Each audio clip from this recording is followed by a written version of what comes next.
ಪ್ರೀತಿಯ 9ನೇ ತರಗತಿ ವಿದ್ಯಾರ್ಥಿಗಳೇ, ಇವತ್ತಿನ ದಿನ ಅಂಗಾಂಶಗಳ ಅಧ್ಯಾಯದ ವಿಚಾರವಾಗಿ ವಿದ್ಯಾರ್ಥಿಗಳಿಂದ ಸಂವಹನ. ಇವತ್ತು ಮಧ್ಯದಾಗಿ ನಜರೀನ್ ಬಾರಮ್ಮ, ಅಂಗಾಂಶಗಳ ಬಗ್ಗೆ ನೀನು ಏನು ಅಂತೀಯ ಅದು ಸ್ವಲ್ಪ ಹೇಳ್ಬ.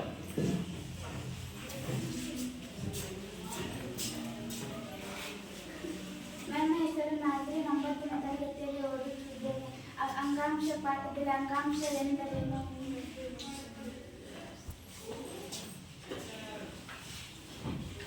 ಅಂಗಾಂಶ ಎಂದರೇನು?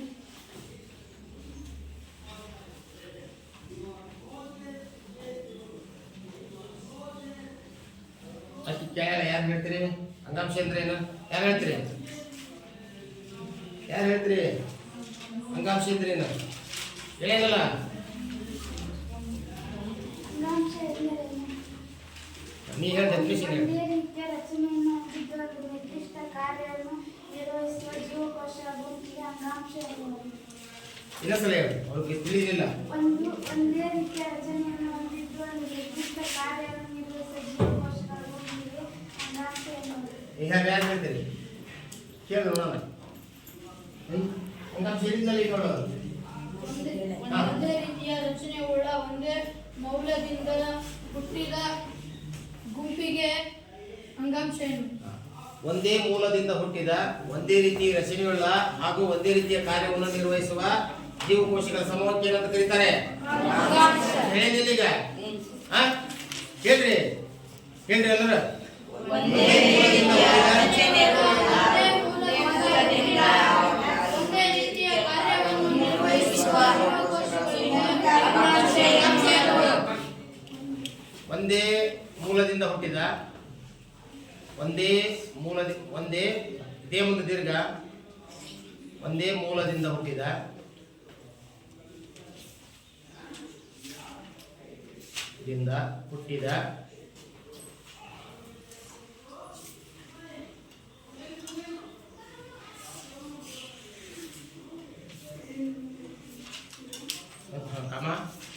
ಒಂದೇ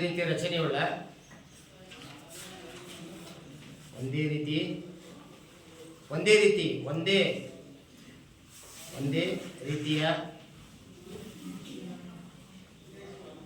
ರಚನೆಯುಳ್ಳ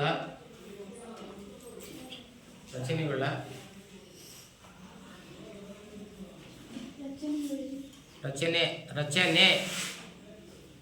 ರಚನೆಯುಳ್ಳ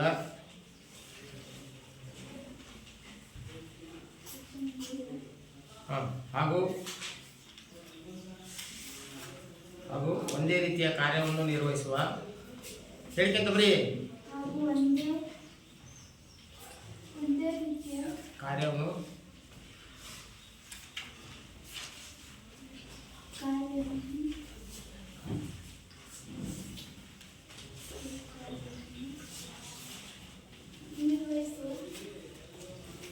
ಗಟ್ಟಿ ಹೇಳಮ್ಮ. ಏನೇ ಹೇಳಿದ್ರೆ ಗಟ್ಟಿ ಹೇಳಬೇಕು. ಎದ್ರ ಬರ್ದಾದ್ಮೇಲೆ ಒತ್ತ ಸಲ ಓದೋದು. ನಿರ್ವಹಿಸುವ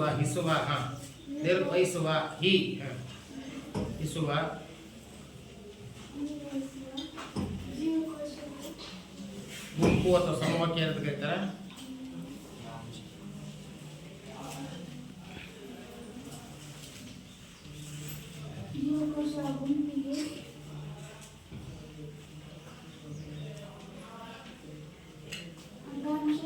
ಬರಿಬೇಡ ಸಾಕಂಗ. ಇನ್ನೊಂದ್ಸಲ ಕ್ಲೀನಾಗಿ ಗಟ್ಟಿ ಹೇಳು ಸರ್. ಒಂದೇ ಮೂಲದಿಂದ ಹುಟ್ಟಿದ ಒಂದೇ ರೀತಿಯ ರಚನೆಯುಳ್ಳ ಹಾಗೂ ಒಂದೇ ರೀತಿಯ ಕಾರ್ಯವನ್ನು ನಿರ್ವಹಿಸುವ ಜೀವಕೋಶಗಳ ಗುಂಪಿಗೆ ಅಂಗಾಂಶದ ವಿಧಗಳು. ಯಾರು ಹೇಳ್ತೀರಿ? ಅಂಗಾಂಶದ ವಿಧಗಳು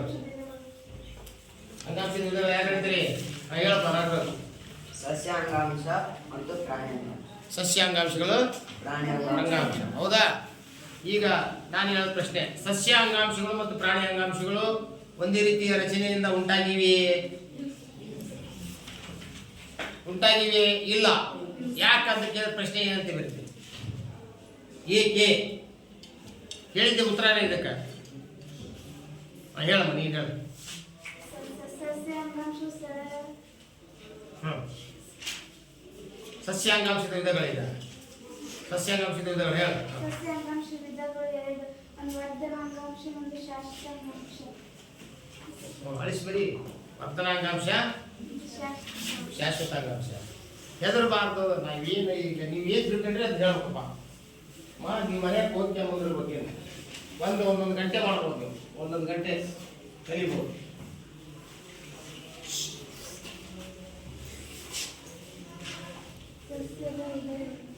ಸಸ್ಯಾಂಗಾಂಶದ ವಿಧಗಳು. ಸಸ್ಯ ಅಂಗಾಂಶದ ಏನು ತಪ್ಪು ಬರೀಬಾರ್ದು. ಸಸ್ಯಾಂಗಾಂಶದ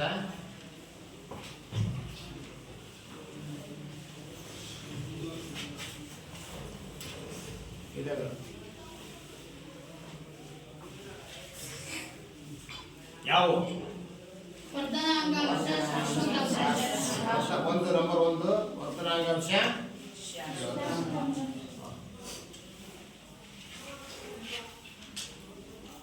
ಕೀಳತ್ತ ವರ್ಧನಾಂಗಾಂಶ, ಕೆಳಗಡೆ ಶಾಶ್ವತಾಂಶ.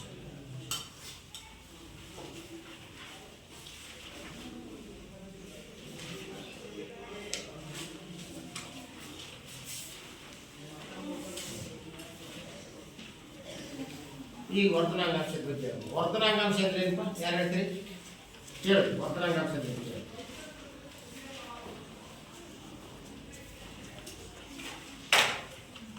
ವರ್ತನಾಂಗಾಂಶ ಅಂದ್ರೆ ಏನು?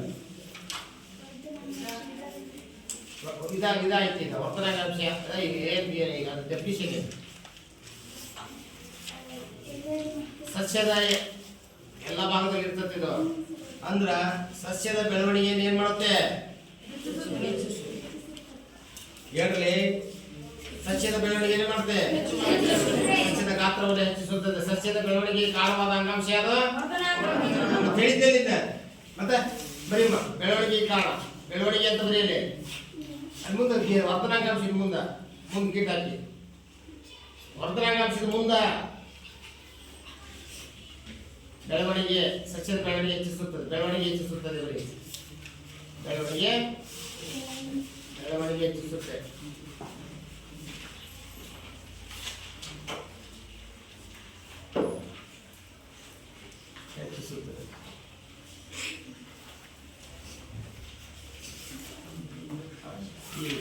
ವರ್ತನಾಂಗಾಂಶದ ವಿಧಗಳು ಯಾರು ಹೇಳ್ತೀರಿ? ವರ್ತನಾಂಗಾಂಶದ ವಿಧಗಳು ನೀನು ಹೇಳು. Apical meristem, intercalary meristem, lateral meristem. ಅವ್ರಿಗೆ ಇಂಗ್ಲೀಷ್ನಾಗ ಹೇಳ್ತೀನಿ. ಎಪಿಕಲ್ ಅವೆಲ್ಲ ಲ್ಯಾಟರಲ್ ಅವೆಲ್ಲ ಇದೆಲ್ಲ ಕಾಂಡ ಮತ್ತು ಬೇರಿನ ಬೇರಿನ ಕಾಂಡ ಮತ್ತು ಬೇರೆ ತುದಿಗಳಲ್ಲಿ ವರ್ತನಾಂಗಾಂಶಗಳು ಕಂಡು ಬರ್ತವೆ. ಅಂದ್ರೆ ವರ್ತನಾಂಗಾಂಶದ ವಿಧಗಳು ಇಂಗ್ಲೀಷ್ನಾಗ ಹೇಳಿಲ್ಲ. ಹೌದಾ? ಈಗ ತುದಿ ವರ್ತನಾಂಗಾಂಶ ಇದು ಎಪಿಕಲ್ ಮೆರಿಸ್ಟಮ್ ಅಂತ ಕರೀತಾರೆ. ತುದಿ ವರ್ತನಾಂಗಾಂಶ. ಹೌದಾ? ಹೇಳ. ತುದಿ ವರ್ತನಾಂಗಾಂಶ, ಪಾರ್ಶ್ವ ವರ್ತನಾಂಗಾಂಶ, ಇನ್ನೊಂದು ಅಂತರ್ಗಿಣ್ಣು ವರ್ತನಾಂಗಾಂಶ. ಅದಾ? ಅಂತರ್ಗಿಣ್ಣು ವರ್ತನಾಂಗಾಂಶ. ಎಷ್ಟು ಅಂಗಾಂಶಗಳು? ಮೂರು. ಹೌದಲ್ಲ? ಇವೇನ್ ಮಾಡ್ತವೆ? ತುದಿ ವರ್ತನಾಂಗಾಂಶ ಸಸ್ಯದ ಉದ್ದವನ್ನು ಹೆಚ್ಚಿಸುತ್ತದೆ. ಹೌದಾ? ಹೇಳದ್ನ. ಸಸ್ಯದ ಉದ್ದವನ್ನು ಹೆಚ್ಚಿಸುತ್ತದೆ. ಯಾವುದು? ತುದಿ ವರ್ತನಾಂಗಾಂಶ. ಹೆದರ್ಬೇಡಿ. ರಾಷ್ಟ್ರಪತಿಗೆ ಹೆದರಂತ ಅವಶ್ಯಕತೆ ಇಲ್ಲ. ಪಾರ್ಶ್ವ ವರ್ತನಾಂಗಾಂಶ ಸಸ್ಯದ ದಪ್ಪವನ್ನ ಗಾತ್ರವನ್ನು ಹೆಚ್ಚಿಸುತ್ತದೆ. ಗಂಡು ಮತ್ತು ಅಂತರಗಳ ಗಂಡುಗಳ ಅಂಗಾಂಶ ಏನ್ ಮಾಡುತ್ತೆ? ಕಾಂಡದ ದಪ್ಪವನ್ನ ಹೆಚ್ಚಿಸುತ್ತದೆ. ಹೌದಲ್ಲ? ಈ ವರ್ತನಾಂಗಾಂಶ ಸಸ್ಯಗಳಿಗೆ ಕಂಡು ಬರ್ತವೆ. ಹೌದಲ್ಲ? ಮುಂದ ವರ್ತನಾಂಗಾಂಶಗಳು ಮುಂದೆ ಏನಾಗ್ತವೆ? ಬೆಳೆದಾದ್ಮೇಲೆ ಶಾಶ್ವತ ಅಂಗಾಂಶಗಳಾಗಿ ಮಾರ್ಪಡ್ತಾವೆ. ಹೌದಲ್ಲ? ಶಾಶ್ವತ ಅಂಗಾಂಶದಲ್ಲಿ ಎಷ್ಟು ವಿಧ? ಎಷ್ಟು ವಿಧ? ಯಾವ? ಬರ್ಕ ಸರಳ ಶಾಶ್ವತ. ಅಲ್ಲಿ ಮುಂದೆ ಬರೆಯೋದು. ಮುಂದೆ ಸರಳ ಶಾಶ್ವತ ಅಂಗಾಂಶ,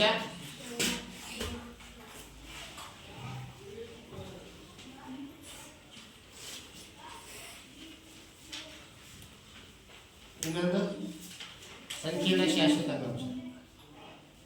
ಹೆದರ್ಬಾರ್ದು. ಏನಲ್ಲ. ನಿಮಗೀಗ ಈ ಥರ ಮಾಡಕ್ಕೆ ಬಂದ್ರೆ ಮುಂದೆ ಇದಾಗ್ತೀರಿ. ಸಂಕೀರ್ಣ ಶಾಶ್ವತ ಅಂಗಾಂಶ. ಅಕ್ಷರಗಳೆಲ್ಲ ಕರೆಕ್ಟ್ ಬರೀತಾ ಇದೆಯಾ? ಬರೀ ಶಾಸ್ತ್ರಾಂಗಾಂಶ. ಸಂಖ್ಯೆಗಳ ಶಾಶ್ವತ ಅಂಗಾಂಶ. ಈಗ ನಿನಗೆ ಏನು ಹೇಳ್ಬೇಕು ಅನ್ಸತಿ ಹೇಳು. ಏನಾರ ಕೇಳಿದ್ರೆ ಕೇಳು, ಹೇಳು. ಸರಳ ಶಾಸ್ತ್ರಾಂಗಾಂಶದ ವಿಧಾನ.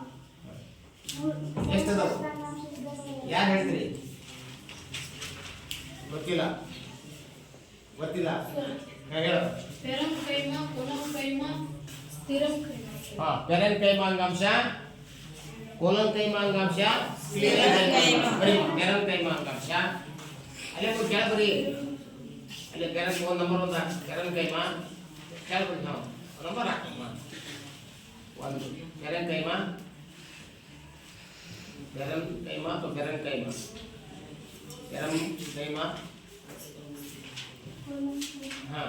ಕೋಲಂಕೈಮ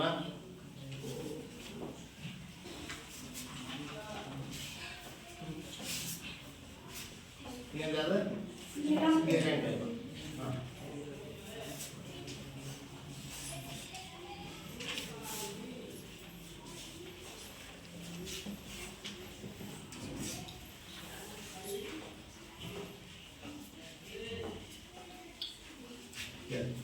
ಪೆರಂಕೈಮ ಅಂಗಾಂಶ ಮೃದುವಾದ ಭಾಗಗಳಲ್ಲಿ ಕಂಡುಬರುತ್ತದೆ.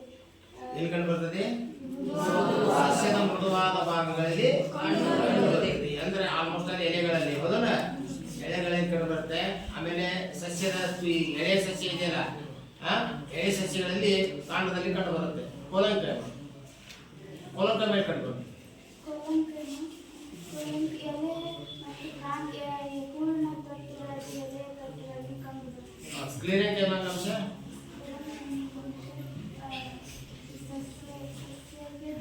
ಗಡುಸಾದ ಹೊದಿಕೆ. ಸಸ್ಯವು ಗಡುಸಾದ ಮೇಲೆ ಅಲ್ಲಿ ಸ್ಕ್ಲೆರೆಂಕೈಮ ಅಂಗಾಂಶಗಳು ಕಂಡು ಬರ್ತವೆ. ಉದಾಹರಣೆ ಬೀಜಗಳು, ತೆಂಗಿನಕಾಯಿ ಸಿಪ್ಪೆ ಇದೆಯಲ್ಲ, ಅದೆಲ್ಲ ಸ್ಕ್ಲೆರೆಂಕೈಮ ಅಂಗಾಂಶ.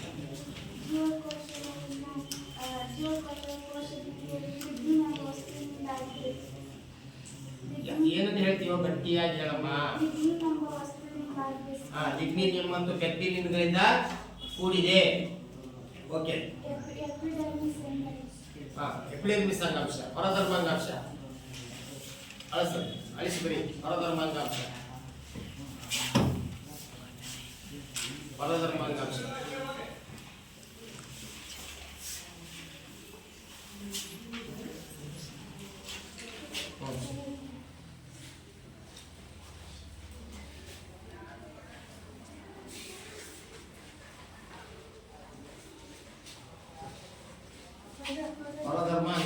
ಎಪಿಡರ್ಮಿಸ್ ಅಂಗಾಂಶ.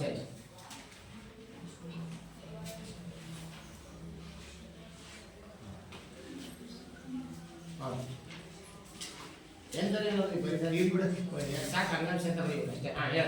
ಹೊರಧರ್ಮಾಂಗಾಂಶ ಅಂದ್ರೆ ಜೀವಕೋಶಗಳಿನ ಅತ್ಯಂತ ಹೊರಪದರದಲ್ಲಿ ಕಂಡುಬರುತ್ತದೆ. ಜೀವಕೋಶದ ಅತ್ಯಂತ ಹೊರಪದರಗಳಲ್ಲಿ ಕಂಡುಬರುವ ಅಂಗಾಂಶವನ್ನು ಏನಂತ ಕರೀತಾರೆ? ಹೊರಧರ್ಮಾಂಗಾಂಶ. ಹೌದಾ? ಹೊರಧರ್ಮಾಂಗಾಂಶ ಇದೇನ್ ಮಾಡುತ್ತೆ? ಸಸ್ಯದ ಎಲ್ಲಾ ಭಾಗಗಳನ್ನ ರಕ್ಷಿಸುತ್ತದೆ, ರಕ್ಷಿಸುವಂತ ಕೆಲಸ ಮಾಡುತ್ತೆ. ಮಳೆ, ಗಾಳಿ, ಬಿಸಿಲು ಇತರೆ ಕೆಲವು ಅಂಶಗಳಿಂದ, ಪರಿಸರದ ಅಂಶಗಳಿಂದ ಏನ್ ಮಾಡುತ್ತೆ? ಸಸ್ಯ ಜೀವವನ್ನು ರಕ್ಷಿಸುವ ಅಂಗಾಂಶ ಯಾವುದು? ಹೊರಧರ್ಮಾಂಗಾಂಶ. ಹೌದಾ? ಇದ್ರಾಗ ಹೊರಧರ್ಮಾಂಗಾಂಶದಲ್ಲಿ ಎಷ್ಟು ವಿಧ? 7 ವಿಧ ಅಂತ ಹೇಳಿದೆ.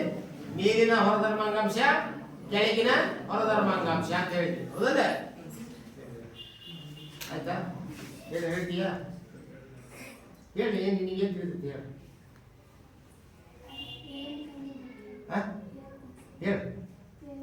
ಹೇಳ್ತಾರೆ. ತೆಳುವಾದ ಭಿತ್ತಿಯನ್ನು ಹೊಂದಿದ್ದು ಜೀವಂತ ಕೋಶಗಳಿಂದ ಕೂಡಿದೆ. ಕೋಶಗಳ ನಡುವೆ ಖಾಲಿ ಅವಕಾಶಗಳು ಕಂಡುಬರುತ್ತದೆ. ಇದು ಸಸ್ಯಗಳಿಗೆ ಆಧಾರವನ್ನು ಒದಗಿಸಿ ನೀರು ಮತ್ತು ಆಹಾರವನ್ನು ಸಂಗ್ರಹಿಸುತ್ತದೆ. ಕೋಲಂಕೈಮ ಅಂಗಾಂಶವು ಅಂತರ್ಕೋಶೀಯ ಅವಕಾಶಗಳಿರುವುದಿಲ್ಲ. ಇದು ಒತ್ತೊತ್ತಾಗಿ ಜೋಡಣೆಗೊಂಡಿರುತ್ತದೆ. ಇದು ಸಸ್ಯಗಳಿಗೆ ಆಂತರಿಕ ಆಧಾರವನ್ನು ಒದಗಿಸುತ್ತದೆ. ಸ್ಥಿರಾಂಕೈಮ ಅಂಗಾಂಶವು ಸಸ್ಯಗಳಿಗೆ ದೃಢ ಮತ್ತು ಗಡಸಾಗಿಸುತ್ತದೆ. ಮತ್ತು ಜೀವಕೋಶಗಳಲ್ಲಿನ ಕೋಶ ಭಿತ್ತಿಯು ಲಿಗ್ನಿನ್ ಎಂಬ ವಸ್ತುವಿನಿಂದಾಗಿದೆ.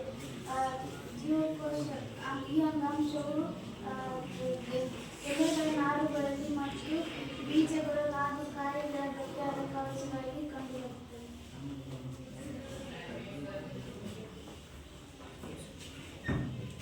ನೆಕ್ಸ್ಟ್ ಯಾರಪ್ಪ ಬರ ಹೋಗಿ ಮಹೇಶ್ ಬರ ಕಳಿಸಿ.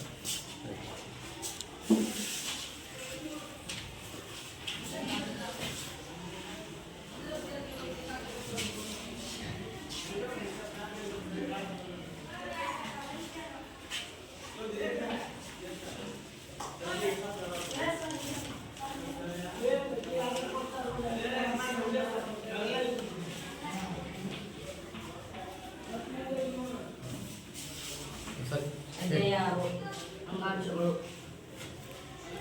ನಾನು ಸಂಯೋಜಿತ ಅಂಗಾಂಶದ ಬಗ್ಗೆ ಹೇಳುತ್ತೇನೆ.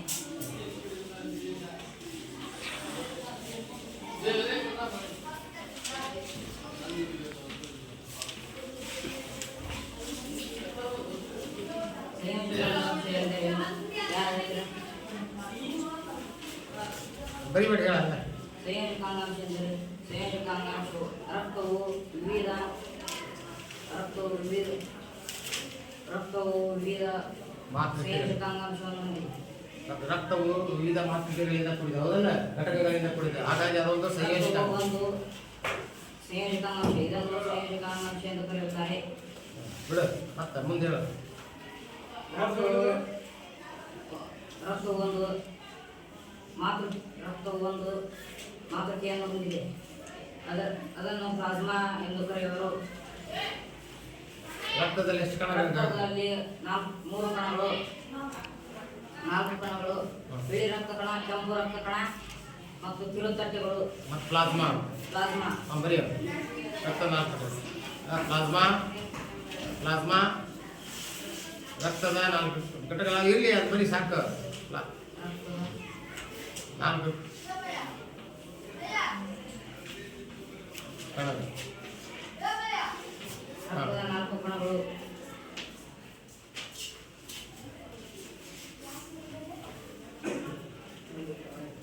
ಪ್ಲಾಸ್ಮಾ ಬಿಳಿ ರಕ್ತ ಕಣ, ಬಿಳಿ ರಕ್ತ ಕಣ,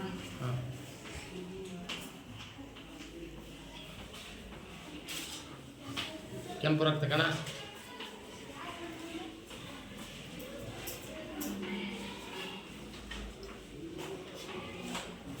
ಆಮೇಲೆ ಕಿರುತಟ್ಟೆಗಳು.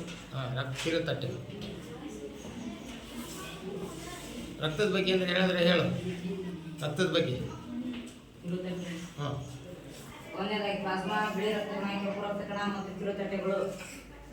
ಇವು ರಕ್ತದ 4 ಕಣಗಳು. ಇವು ನಿಲಂಬಿತ ಸ್ಥಿತಿಯಲ್ಲಿರುತ್ತವೆ. ಬಿಳಿ ರಕ್ತ ಕಣ ಏನು ಮಾಡುತ್ತೆ? ಬಿಳಿ ರಕ್ತ ಕಣ ಗೊತ್ತಿಲ್ಲ. ಈಗಾಗಲೇ ಒಂದು ಕಾರ್ಯಗಳನ್ನು ಹೇಳಿ. ಪ್ಲಾಸ್ಮಾ ಇದು ಲವಣಗಳು, ನೀರು ಮತ್ತು ಪ್ರೋಟೀನ್ಗಳಿಂದ ಕೂಡಿರುತ್ತದೆ ಅಂತ ಹೇಳಿದರೆ, ಹೌದಾ? ರಕ್ತ ಹೆಪ್ಪುಗಟ್ಟಲಿಕ್ಕೆ ಬೇಕಾಗಿರ್ತಕ್ಕಂಥ ಪ್ರೋಟೀನ್ ಅನ್ನು ಹೊಂದಿರುತ್ತದೆ. ಫೈಬ್ರಿನೋಜಿನ್, ಪ್ರೋಥ್ರಾಮಿನ್ ಅಂತ ಹೇಳಿದ್ದೆ, ಹೌದಾ? ಅದು ರಕ್ತವನ್ನು ಹೊಂದಿರ್ತದೆ. ರಕ್ತದ ಸೋರುವಿಕೆಯಲ್ಲಿ ಆ ಟೈಮಿಗೆ ಪ್ಲಾಸ್ಮಾ ಏನು ಮಾಡುತ್ತೆ? ಫೈಬ್ರಿನೋಜಿನ್ ಮತ್ತು ಪ್ರೋಥ್ರಾಮಿನ್ ಎಂಬ ಪ್ರೋಟೀನ್ ಅನ್ನು ಬಿಡುಗಡೆ ಮಾಡುತ್ತೆ. ಈ ಬಿಳಿ ರಕ್ತ ಕಣ ಏನು ಮಾಡುತ್ತೆ? ನಾವು ನೀರು ಕುಡಿತೀವಿ, ಆಹಾರ ಸೇವಿಸ್ತೀವಿ, ಅದ್ರಾಗ ಸೂಕ್ಷ್ಮ ಜೀವಿಗಳು ಇರ್ತಾವೆ, ಅವು ನಮ್ಮ ದೇಹದೊಳಗೆ ಹೋಗಿರ್ತಾವೆ. ಅವಾಗ ಏನು ಮಾಡ್ತದೆ? ಬಿಳಿ ರಕ್ತ ಕಣ ಅವುಗಳನ್ನ ನಾಶ ಮಾಡುತ್ತೆ. ಕೆಂಪು ರಕ್ತ ಕಣ ಏನು ಮಾಡುತ್ತೆ? ಆಹಾರ, ನೀರು ಮತ್ತು ಆಮ್ಲಜನಕವನ್ನ ಸರಬರಾಜು ಮಾಡುತ್ತೆ ಪ್ರತಿಯೊಂದು ಜೀವಕೋಶಗಳಿಗೆ. ಆಹಾರ, ನೀರು ಮತ್ತು ಆಮ್ಲಜನಕ ಸರಬರಾಜು ಮಾಡಿದ್ರೆ ಬಿಳಿ ರಕ್ತ ಕಣ. ನಂತರ ರಕ್ತ ಹೆಪ್ಪುಗಟ್ಟಲಿಕ್ಕೆ ಸಹಾಯ ಮಾಡುವ ಕಣಗಳು ರಕ್ತ ಕಿರುತಟ್ಟೆಗಳು. ಇವು ಅಮೀಬಾರೂಪಿ ಕೋಶಗಳು ಅಂತ ಹೇಳಿದ್ದಾರೆ, ಹೌದಲ್ಲ? ಸರಿ, ಓಕೆ, ಥ್ಯಾಂಕ್ ಯು. ಮಕ್ಕಳೇ ಕೇಳ್ರಿ, ದಯವಿಟ್ಟು ಇನ್ನು ಮೇಲೆ ಯಾವುದೇ ವಿಷಯ ಕೊಡಲಿ, ಅಟ್ಲೀಸ್ಟ್ ಇಲ್ಲಿ ಬಂದು ಧೈರ್ಯವಾಗಿ ನಾವು ಹೆಂಗೆ ಮಾಡ್ತಾವ ಮೇಷ್ಗಳು ಆ ಥರ ನೀವು ಮಾಡಂಗಿರಬೇಕು. ನಂತರ ಯಾವುದೋ ಒಂದು ಈಗ ಒಂದು ಪ್ಲ್ಯಾನ್ ತೊಗೊಂಬಂದು ಅದ್ರ ಬಗ್ಗೆ ನೀವು ಹೇಳ್ಬೋದಿತ್ತು, ಹೌದಾ? ನೆಕ್ಸ್ಟ್ ಈ ಥರ ಮಾಡಿಬಿಡಿ. ನಿಮಗೆ ಕೊಟ್ಟಿರ್ತಲ್ಲ, ಬಂದು ಇಲ್ಲಿ 3 ನಿಮಿಷ ಆಗಲಿ 5 ನಿಮಿಷ ಆಗಲಿ ಸ್ಫುಟವಾಗಿ, ಸ್ಪಷ್ಟವಾಗಿ, ಗಟ್ಟಿಯಾಗಿ, ತಪ್ಪಿಲ್ಲದೆ ಬರೀಬೇಕು. ಕ್ಲೀನಾಗಿ ಉಚ್ಚಾರ ಬರಬೇಕು ಬಾಯಿಂದ. ಏನೋ ಈ ಥರ ಮಾಡ್ತೀರಲ್ಲ? ಓಕೆ, ಎಲ್ಲರಿಗೂ ನಮಸ್ಕಾರ.